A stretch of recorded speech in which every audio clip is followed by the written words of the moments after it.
They speak liberal, they have liberal friends, and then they go online and they are a white supremacist. This is Vera Papisova. She spent the last year dating far-right men in New York City for a story for Cosmopolitan magazine. They're the most insecure men I've ever sat down with. It was really difficult to have some of these dates because they were so insecure, because they don't really know who they are and they don't know how to figure that out. This is one of the most misleading, biased, and blatantly false hit pieces against conservative men I've ever come across. There is so much wrong with this video, it's hard to know where to begin. First, as described in the intro clip, independent journalist Vera Papisova goes undercover for a year, dating only right-wing men to write a story for Cosmopolitan magazine. This is at a time where men increasingly question women's intentions on first dates, as many women openly brag about using dates for free food or entertainment. Yet Vera's manipulation is even more insidious, luring men under the pretense of genuine interest, only to exploit them for her professional gains. It's so deeply disrespectful. The double standard cannot be ignored.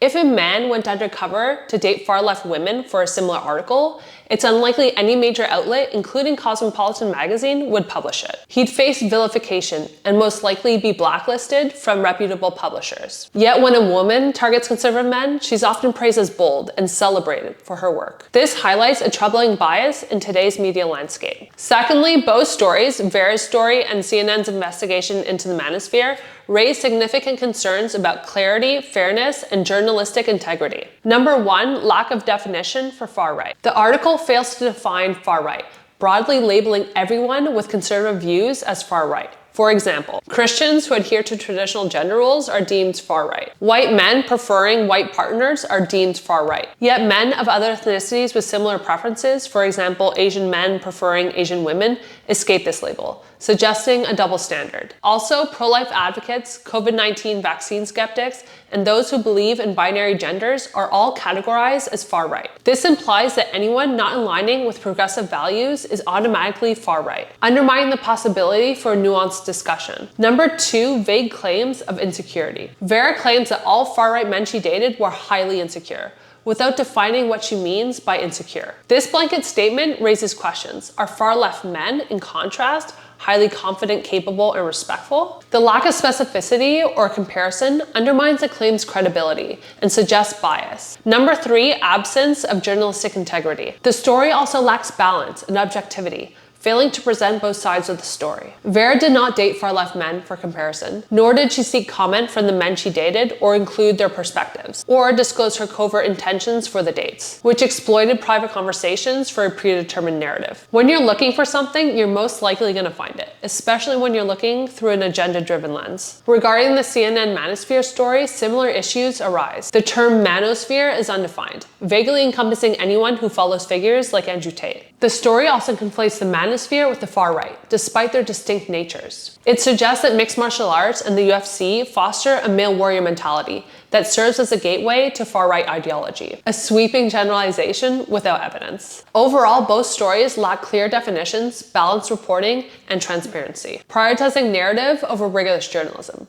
I don't want to spoil everything, but again, there is so much wrong with this video. Let's watch a few clips to break it down into more detail. First, before even watching the video, I was skeptical, because coming from CNN, you probably know there's a leftist bias. I was also curious how they define far right in the title, because according to some, exercise and getting fit is far right. So basically, most people I know fit the definition of far right, even Vera. It's a space where UFC fighters are among those who reign supreme. They love the UFC guys. They love the MMA guys because those guys do what they can. They're modern gladiators.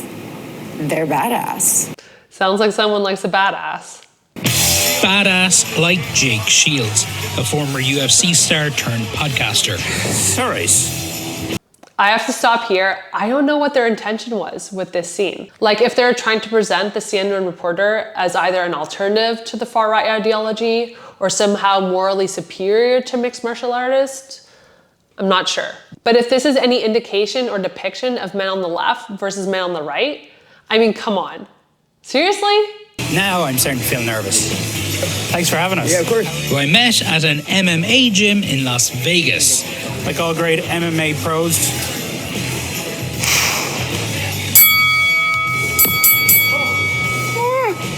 I've never hit anyone in my life. I'm not punching back. Hit me. And I sit right here.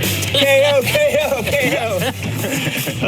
This is CNN. This is just embarrassing. I think Vera would agree this makes the right look way more appealing and attractive. Unfortunately, his perspective misses a fundamental point. As a woman, I value a partner who can protect our family, who possesses both self-defense skills and the strength to act decisively. This isn't just a preference, it's a practical expectation of a man's role. Men should be capable of controlled violence, using it only to protect themselves, family, friends from serious harm or death. However, the CNN reporter appears ill-equipped to deal with any violent encounter, be it carjacking, mugging, or home invasion. While the world is safer than ever, assuming you'll never need to use violence to protect yourself or your loved ones is naive. This is a big part of my motivation to stay fit and strong, and it seems Vera would agree. In her article, she writes about asking her friend, a former SEAL, for advice on how to feel as safe and as strong as possible. His answer essentially amounts to learn how to use firearms, learn hand-to-hand and hand-to-weapon attack and destroy tactics, and he adds, stay absolutely as powerful and as fit as humanly possible. Interesting, because I thought promoting firearms and fitness was far right.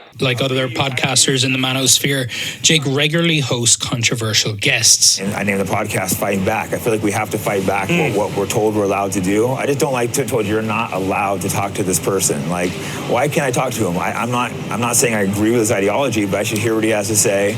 Labeling everything as manosphere is driving me bananas. But anyways. Let's go where we disagree a little bit. Yes, sure. Let's hit race, because you're a white-only group? So the organization only allows people of American ethnicity, and all Americans, I believe, come from Europe, so they're white. Jake Shields makes it clear he rejects far-right ideologies. And given his significant influence and broad audience, I think it's important for figures like him to clearly articulate their disagreement with such groups. Similarly, Charlie Kirk has engaged with left-leaning university campuses, seeking open dialogue to understand opposing perspectives. However, on the left, often led by progressive media, dismisses these efforts, broadly labeling anyone to the right as hateful extremists, bent on destroying society and eroding rights. In Brazilian Jiu-Jitsu and other competitive combat sports, participants, both men and women, typically prioritize self-improvement, skill development, and personal growth over blaming or judging others. If the male reporter had avoided a biased attempt to link combat sports with far-right ideology, he could have highlighted the positive benefits and widespread appeal that drive participation in BJJ, UFC, and similar sports. The appeal of Jake's podcast speaks to a need among young men in this country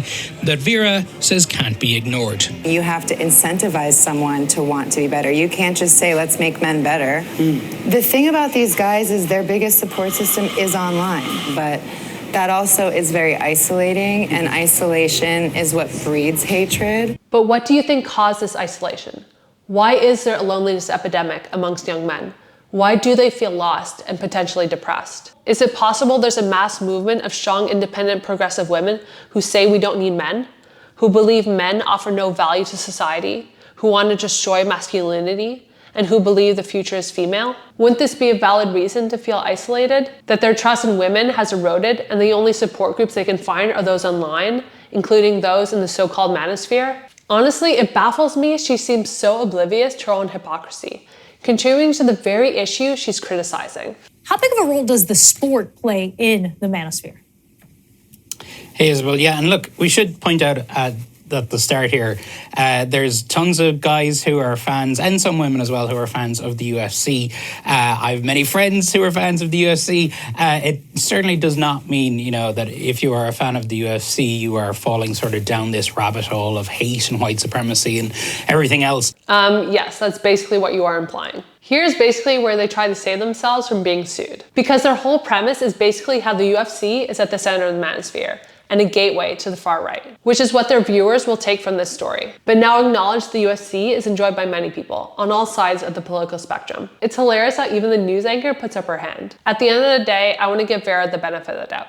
I don't think her goal was to further divide men and women and the left and the right, but her goal certainly wasn't to unify them either. You can clearly see this division when looking at the comments on the left versus right platforms. On the left, the CNN YouTube comments are very much supportive of Vera's work, calling her brave and strong for engaging with these men. There's also a lot of hate for conservative men and men of the so-called manosphere and far right. On right-leaning platforms, you see comments from women saying they are married to conservative men and believe they are compassionate, sincere, loving, giving, and treat them like a queen. There are comments questioning Vera being single at 35, and lack of ability to find a partner on the left or the right. There are also comments pointing out that least conservative men know what a woman is. Unfortunately, as I've shared and explained in my past videos, I think the media, through stories like these, only further fueling the political and ideological divide. They are dishonest and not being truthful in their investigation to push a certain narrative and agenda, and ultimately engage in clickbait for profit. I think Vera deserves credit for her willingness to sit down and have a conversation with men